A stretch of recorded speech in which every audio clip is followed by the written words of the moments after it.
Salve, salve, galera! Mais um episódio da nossa História das Copas, agora a Copa de 1974, que foi disputada na Alemanha, que foi vencida pela Alemanha, na época ainda era a Alemanha Ocidental, foi bicampeão do mundo, mas quem se destacou foi a Holanda que voltou a uma Copa do Mundo depois de muitas décadas e revolucionou o futebol com o carrossel holandês, a laranja mecânica.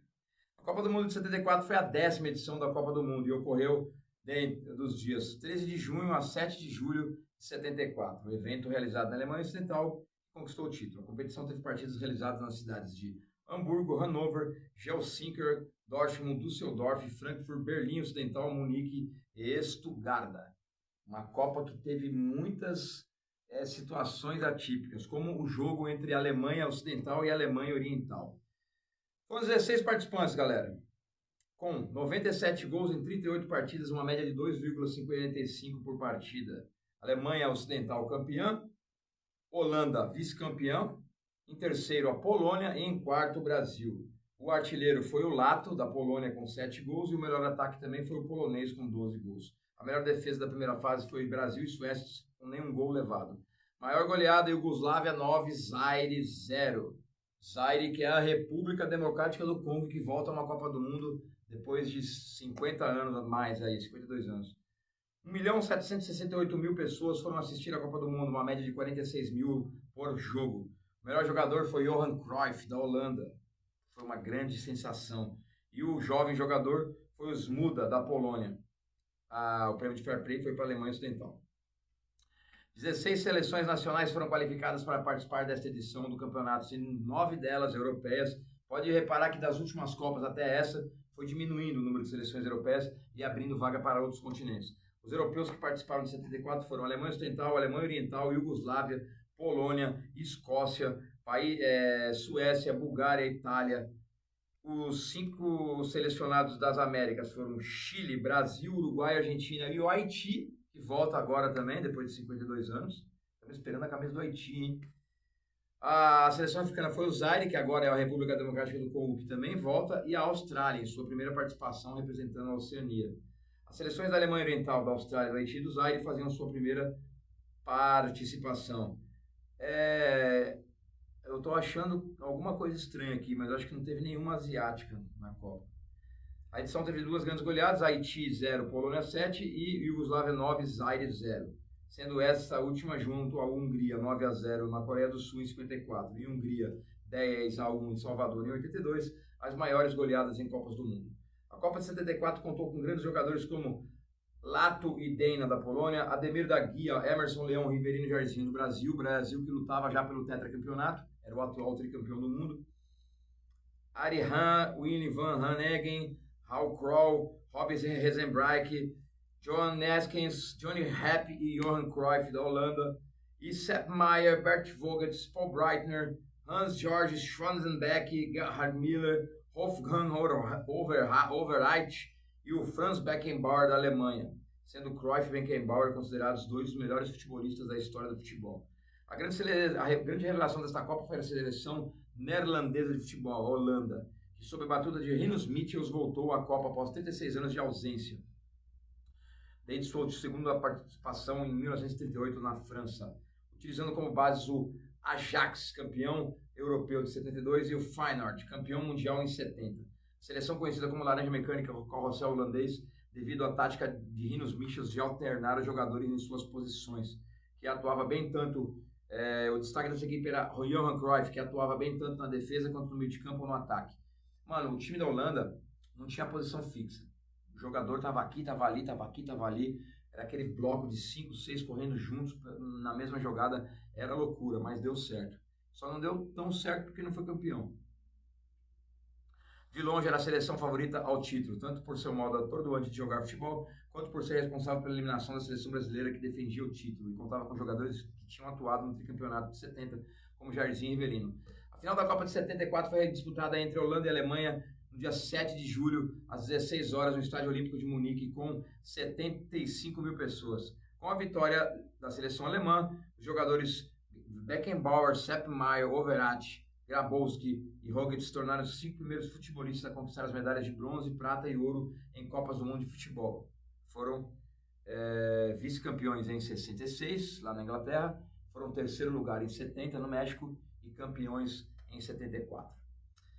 O holandês Johan Cruyff foi eleito o melhor jogador da competição. De acordo com os dados do portal Opta Sports na Copa de 74, o Cruyff foi o jogador com mais dribles certos, 34, chances criadas, 36, e passes certos no terço final de campo, 136 em toda a competição. Na Copa do Mundo de 74, Cruyff criou 5,1 oportunidades de gols por jogo. É o recorde da história das Copas de um jogador do mesmo torneio desde quando os dados da Opta Sports começaram a ser coletados em 66. Portanto, a Holanda foi a seleção que revolucionou o futebol. Só que a campeã foi a Alemanha. Mais uma vez a Alemanha ganhou uma Copa, já tinha sido campeã em 74 contra a Hungria, sendo que a Hungria merecia ganhar, e de novo foi campeã em cima de uma seleção que merecia ganhar, mas merecer não é ser, né? A Alemanha era uma das grandes favoritas, outro selecionado, porém, surgiu como revelação, que foi a Holanda, implementando um sistema tático onde os jogadores não guardavam posição fixa. A Holanda tinha esse apelido de Laranja Mecânica em alusão ao filme de Stanley Kubrick, adaptado do livro de Anthony Burgess, que chegaram à final como grandes favoritos. O Mundial foi transmitido em cores pela TV em 70 países. Foi a primeira Copa do Mundo onde os jogadores começaram a usar números nos calções também. Segundo a tendência inaugurada no Mundial anterior, a bola oficial era a mesma, a Telstar, fabricada pela Adidas. Neste Mundial foram utilizados 2 modelos, a principal com hexágonos brancos e pentágonos pretos, que foi utilizada na maioria dos jogos, e uma totalmente branca que foi utilizada em 8 jogos, incluindo a semifinal entre Brasil e Holanda, e a decisão do terceiro lugar entre Brasil e Polônia. O Brasil, já sem Pelé, Gerson, Carlos Alberto, Tostão e Clodoaldo, não era nem sombra do super time de 70. Jogando futebol defensivo, o time suou para empatar com a Iugoslávia, com a Escócia e para ganhar do Zaire por 3-0. O Zaire, a atual República Democrática do Congo, participou pela primeira vez da Copa do Mundo, vencendo o Campeonato Africano de Nações, que era classificatório para o Mundial, tornando-se assim a primeira equipe da África subsaariana a participar do Mundial. A primeira africana foi Marrocos, em 70, que é uma África árabe, e a primeira África negra foi o Zaire. Pela classificação para a Copa, todos os jogadores receberam como prêmio do governo do seu país casa e automóvel, mas devido à péssima campanha, os prêmios foram confiscados. Teve até aquela situação da derrota, né, do Zaire para a Iugoslávia, de 9-0, que o governo do país africano deu a eles uma intimação de que se eles perdessem novamente de goleada para o Brasil, eles não voltariam para casa. Uma situação ruim, meio que parecida com a do zagueiro Escobar, da Colômbia, que foi assassinado após fazer aquele gol contra em 94 contra os Estados Unidos. Contra o Brasil, teve um lance no jogo que o Brasil ia cobrar uma falta e o jogador do Zaire parou na frente da bola e jogou a bola para frente. Tipo, eles estavam já meio que atordoados com essa situação aí. Episódios estranhos, né? Eu acabei de falar e tá falando aqui, ó. Foi o zagueiro Yunga Mepu, que saiu na frente da barreira, chutou a bola para longe antes que ele não pudesse fazer a cobrança. Foi uma forma de protestar contra o congelamento de pagamentos de jogadores por parte do governo. O último colocado no grupo D com 3 derrotas, a equipe do Haiti pelo menos teve um motivo para se orgulhar, a marcar seu único gol na derrota por 3-1 diante da Itália. E quebrando a invencibilidade da defesa italiana, que não tomava um gol desde 72. E do goleiro Dino Zoff, que estava a 1.142 minutos sem tomar gol. Coube a Emmanuel Sanon, haitiano, que faleceu em 2008, esta façanha. Na única vez em que as duas Alemanhas se enfrentaram em uma Copa do Mundo, a Alemanha Ocidental, demonstrando sua frieza, abriu mão de sua invencibilidade e perdeu para a seleção da Alemanha Oriental por 1-0, evitando cair no grupo do Brasil e da Holanda na segunda fase da Copa. Meio que fez ali de propósito. Consequentemente, apenas as seleções do Chile e da Austrália enfrentaram cada lado da Alemanha em partidas diferentes, terminando com 2 derrotas australianas e 1 derrota chilena, além de um empate entre a Alemanha Oriental e Chile. O grupo mais forte da Copa era o D, com Polônia, Itália e Argentina brigando pelas 2 vagas e a seleção do Haiti. O Haiti perdeu para a Itália de 3-1, para a Argentina de 4-1 e para a Polônia de 7-0. Deu a lógica que quem goleou por mais acabou passando e avançando, Argentina e Polônia. A Holanda passeou no seu grupo e ganhou do Uruguai por 2-0, empatou com a Suécia em 0-0 e goleou a Bulgária por 4-1. A Escócia se tornou a primeira seleção a ser eliminada na primeira fase sem perder nenhum jogo. Foi eliminada invicta. No Mundial houve a estreia do chamado cartão vermelho. A primeira vítima dele na história das Copas foi o atacante chileno Carlos Caselli, que foi expulso aos 22 minutos do segundo tempo do jogo Alemanha 1, Chile 0, Alemanha Ocidental. O próprio Caselli era opositor ferrenho do ditador chileno Augusto Pinochet, que tornara o poder do país meses antes, após liderar um golpe de Estado. Devido à sua expulsão posteriormente, Caselli, ídolo do Colo-Colo, foi proibido de jogar futebol em seu próprio país e acabaria jogando em clubes diferentes da Espanha, nos tempos politicamente muito difíceis do Chile. Essa também foi o Mundial em que ocorreu o primeiro caso de doping da história do torneio. O fato ocorreu com o zagueiro do Haiti, Jean Joseph, na partida em que a sua seleção foi goleada por 7-0 pela Polônia. No dia seguinte ao anúncio pela FIFA, a segurança da delegação tiraram o atleta do quarto onde dormia, levaram-no para um jardim da própria concentração e deram-lhe uma brutal surra. Caramba, mano, essas curiosidades são interessantes, hein, mano? Que loucura. Em comunicado distribuído à imprensa, a delegação do Haiti disse que a agressão foi justificada pelo doping. Um zagueiro com sua atitude envergonhava sua própria pátria. Mano, não sei se está aqui no Wikipedia, mas eu já vou lembrar. Cruyff era um cara tão diferenciado, mano. Ele fumava cigarro no vestiário. E a Holanda, na época, tinha um uniforme lindíssimo, mano. Laranjão com as 3 listas pretas da Adidas. Só que o Cruyff, ele era patrocinado pela Puma. Sabe o que o cara fez? Meteu essa. Olha a moral do cara. Ele jogava, era o único jogador da seleção da Holanda que não jogava com um uniforme com as 3 listas pretas. Ele tirou uma lista de cada manga e jogava apenas com 2 listas pretas, por ser jogador da Puma e não da Adidas. Marrento? Falam-se que hoje em dia tem marrento, já tinha nesses anos aí. Segunda fase, pela primeira vez o Mundial tem uma segunda fase com 2 grupos de 4 times. Os melhores vão à final e os segundos colocados vão para o terceiro lugar. O Brasil ganha da Alemanha Oriental 1-0 e da Argentina por 2-1. A Holanda goleia a Argentina 4-0 e ganha da Alemanha Oriental por 2-0. Pelo melhor saldo de gols, a Holanda joga pelo empate na rodada final, uma espécie de semifinal antecipada. Em um jogo tenso e por muitas vezes violento, a Holanda leva a melhor vencendo por 2-0 na partida que decidiu o finalista de seu grupo. Nas partidas de semifinais, que definiriam os finalistas e quem decidiria o terceiro lugar entre Brasil e Holanda, e entre Alemanha Ocidental e Polônia, os jogos foram interrompidos durante seu andamento para se dar um minuto de silêncio pelo falecimento do presidente argentino Juan Domingo Perón, ocorrido dias antes. No outro grupo da segunda fase, a Alemanha vence a Iugoslávia por 2-0, a Suécia por 4-2, a Polônia vence a Suécia por 1-0 e a Iugoslávia por 2-1. Pelo melhor saldo de gols, a Alemanha teve vantagem do empate no jogo contra a Polônia.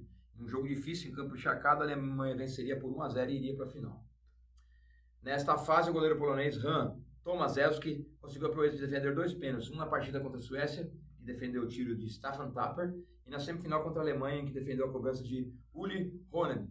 Tal façanha não foi superada até hoje na competição, só igualada no Mundial de 2002 pelo goleiro norte-americano Brett Friedel e em 2022 pelo goleiro marroquino Yassine Bono. A partida entre a Alemanha Ocidental e Polônia foi realizada com meia hora de atraso devido à intensa chuva que deixou o gramado totalmente alagado. O corpo de bombeiros foi acionado para drenar o campo com bombas de sucção, enquanto os funcionários do estádio percorriam o gramado com carrinhos de drenagem para deixar o campo com melhores condições. Mesmo assim, continuou com poça d'água durante a partida. Restou ao Brasil jogar e perder pelo terceiro lugar da Copa contra a Polônia, 1-0, gol de Lato, que foi o artilheiro da competição. Lato era um cracaço polonês. Galera, a Polônia nessa época era uma seleção muito forte. Depois viria a ter o Boniek também. Restou ao Brasil jogar e perder, né, pelo terceiro lugar. Curiosamente, esta foi a única partida que o ídolo palmeirense Ademir da Guia, substituído por Mirandinha no intervalo, jogou pela seleção no torneio. No final, a Holanda saiu na frente logo no início, gol de pênalti, com um pouco mais de 1 minuto de jogo, sem que sequer um alemão tivesse tocado na bola. Olha que interessante. A Alemanha não se abala e chega ao empate também de pênalti, com o Miller aproveitando a bola na área e fazendo o gol de virada. O gol da virada. Depois só deu Holanda, mas Sepp Maier, um goleiraço alemão, parou o ataque da Laranja Mecânica e a Alemanha repetiu 54, virou para cima da grande favorita da final e sagrou-se bicampeã do mundo, assim como fez contra a Hungria. Pela conquista da Copa do Mundo, cada jogador alemão ganhou um prêmio de $50 mil, um Fusca 0 km, e cada jogador holandês ganhou $100 mil, apesar do vice-campeonato. Os mascotes oficiais da Copa eram os garotos Chip e Tap. Na sua vez de sediar a Copa do Mundo, a Alemanha seguiu o modelo mexicano de usar uma figura humana, mas dessa vez foram escolhidas 2 mascotes, que são 2 garotos felizes que provavelmente representavam o fair play entre a Alemanha Oriental e a Alemanha Ocidental, que apesar de separados, participaram juntos da competição esportiva. A camisa de um deles estampava a sigla WM, iniciais de Weltmeisterschaft, Copa do Mundo em alemão, e a do outro, número 74, o ano que foi realizada a competição. A dupla passa a mensagem de união e amizade repetida 32 anos depois na pele da mascote Goleiro 6, sua amiga Pili, quando a Copa voltou a ser disputada na Alemanha reunificada em 2006. O jogador polonês Smuda relembrou em 2001 que um cartola italiano apareceu no túnel do vestiário no intervalo da partida entre Itália e Polônia com uma mala cheia de dinheiro para que os poloneses se deixassem empatar no segundo tempo, resultado que classificaria as duas equipes. Segundo Smuda, os italianos tinham certeza de que iriam vencer, mas no final do primeiro tempo estávamos vencendo por 2-0, a classificação estava escapando dos italianos. E quando estávamos indo para o vestiário, notamos um homem nos esperando no túnel com uma maleta na mão. Quando abrimos, apareceram um maço de notas, muitos dólares. Eu não poderia acreditar, um cara com uma paz de dinheiro no meio de um jogo da Copa. Acho que foi aí que um dos nossos funcionários começou a discutir com ele. Foi só por um momento e fomos imediatamente mandados para fora do vestiário. Tal da mala branca, mala preta, as malas, né? Mas eu me lembro muito bem daquele dinheiro. Miroslav Buzak, ex-agente de futebol polonês, confirmou a acusação de Smuda. Eu me lembro daquela pasta. Ele tentou entregá-la a um dos jogadores, mas ninguém quis ficar com ela. Nos expulsaram e ordenaram que fôssemos para o vestiário, onde eles não poderiam entrar. Será que tá aí, mano? Algumas situações meio que espirituais do futebol. Por que a Itália só tá se ferrando tanto ultimamente? Ganhou uma Copa sob o domínio de Benito Mussolini, meio que forçada. Tantos casos de máfia, né? Porra, mano, é muito louco. E o presidente da FIFA é esse careca pilantra desse Gianni Infantino. Vai saber, né? Tudo tem algumas conotações. Bom, aqui fala da seleção brasileira, não vou falar. Fase final, disputa de terceiro lugar. O artilheiro foi o Lato, com 7 gols, e o segundo lugar ficou para Neskens, da Holanda, e para o também polonês Isarmat. Em terceiro lugar, com 4 gols, ficaram Gerd Müller, da Alemanha, Johnny Happ, da Holanda, e Ralf Edström, da Suécia. A classificação final do Mundial ficou Alemanha Ocidental, campeã, Holanda, vice-campeã, Polônia em terceiro, melhor classificação da Polônia em Copas, Brasil em quarto, Suécia em quinto, Alemanha Oriental chegou em sexto, a Iugoslávia pegou o sétimo lugar e a Argentina oitavo. Em nono, Escócia em décimo, Itália em 11º, Chile em 12º, a Bulgária. O Uruguai ficou em 13º, a Austrália em 14º, o Haiti foi o vice-lanterna, penúltimo colocado, e no último lugar, o Zaire.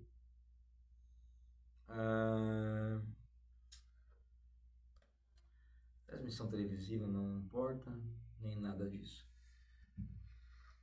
Assim ficou o nosso episódio da 10ª Copa do Mundo, galera. A 10ª Copa do Mundo, que foi realizada em 1974 na Alemanha. O próximo episódio é a Copa de 78 na Argentina, vencido pela Argentina debaixo de uma ditadura braba, de um jogo polêmico, que até hoje muitos falam que a Argentina ganhou do Peru, que o Peru entregou, né? Aquele 6-0 para prejudicar a seleção brasileira, mas isso fica para o próximo capítulo. Galera, a gente vai dar uma acelerada agora, fazer um por dia, certo? A Copa do Mundo já está batendo na porta aí. Temos mais 12 Copas do Mundo. Espero em 2 semanas finalizar a história das Copas, chegar até 2022, para começar a falar das seleções da Copa do Mundo. Como que eu vou fazer? 48 seleções em menos de 40 dias. Eu vou todos os dias pegar as camisas de cada grupo, 4 por dia, tá? E falar todos os dias sobre essas 4 seleções. Por exemplo, grupo A, que tem México, Coreia do Sul, África do Sul e de República Tcheca.